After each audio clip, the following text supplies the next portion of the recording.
या ठिकाणी माझ्याकडे टोपली भर केळी आहेत, कच्ची केळी. कच्च्या केळीची आपण भाजी बनवणार आहोत आणि 22 केळी आहेत यात. किती? 22. नमस्कार. या ठिकाणी कच्ची केळी आहेत माझ्याकडे.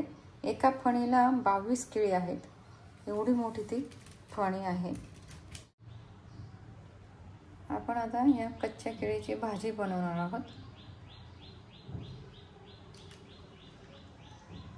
तर ही जी केळी आहेत ती माझ्या मैत्रिणीने दिलेली आहेत, वानोळा म्हणून.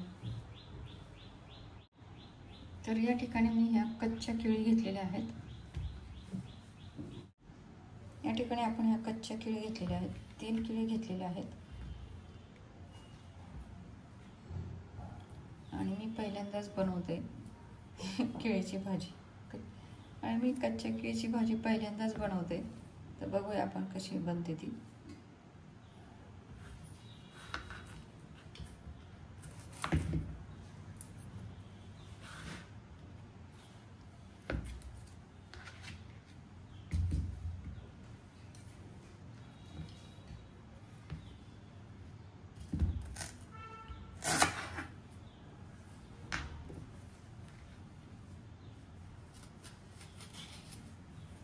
अशा चिरा पाडून घ्यायच्यात आधी, म्हणजे केळ सोलायला सोपं जातं.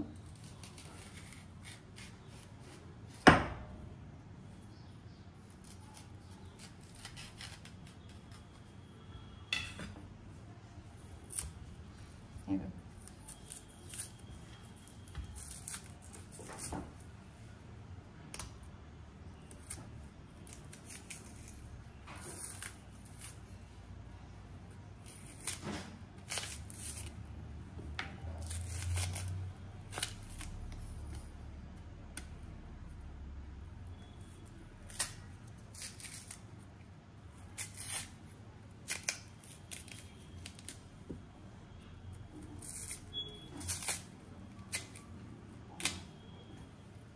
हे बघा, हे असे आपण साल इथे काढून घेतलेले आहेत आणि आता उरलेल्या ज्या केळी आहेत त्याचं पण साल काढून घेऊया.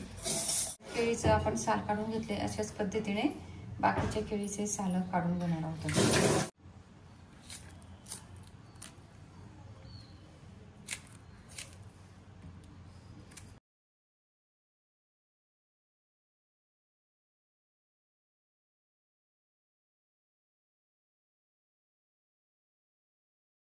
हे बघा, आपण उरलेल्या केळींची सुद्धा साल काढून घेतलेली आहे.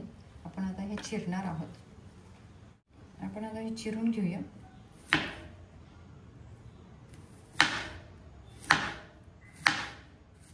या अशा चकत्या करायच्या आहेत आपल्याला.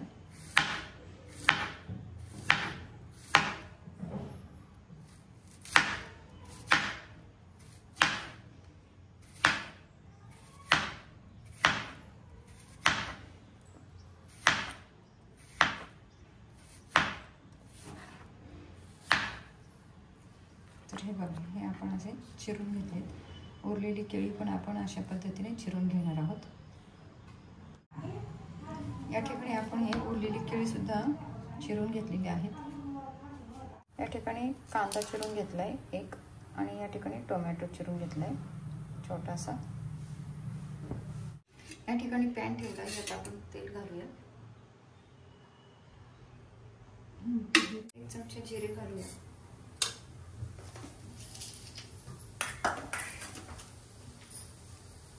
कांदा घालूया.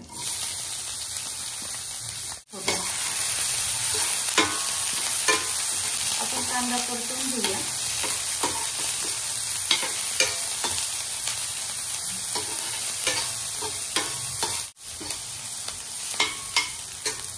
आपण लसूण घालूया.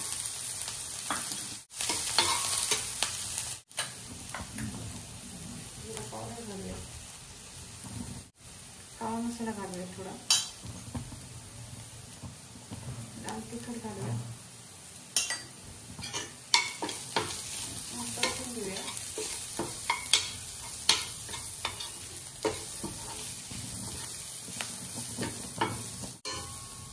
यात आपण टोमॅटो घालूया.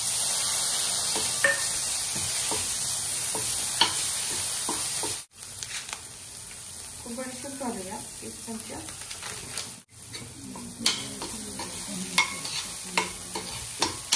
ताक घालूया आपण अर्धा चमचा.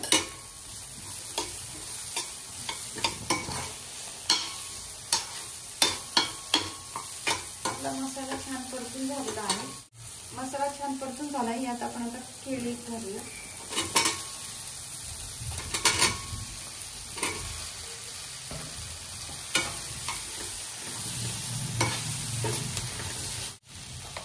मीठ घालूया आपण.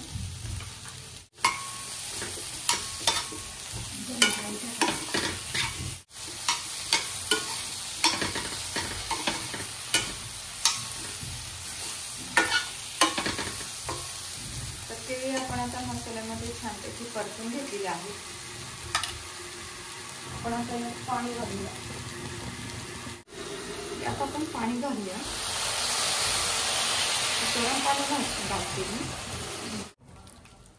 तर 1 ग्लास पाणी घातले मी.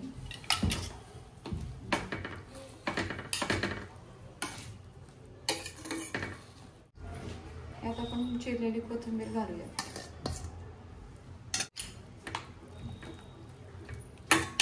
यावर आपण आता झाकण ठेवूया. 10 मिनिटासाठी आपण झाकण ठेवूया. 10 मिनिटं झालेत. आपण आता झाकण काढूया. या ठिकाणी आपली ही भाजी बनवून रेडी आहे. मस्त.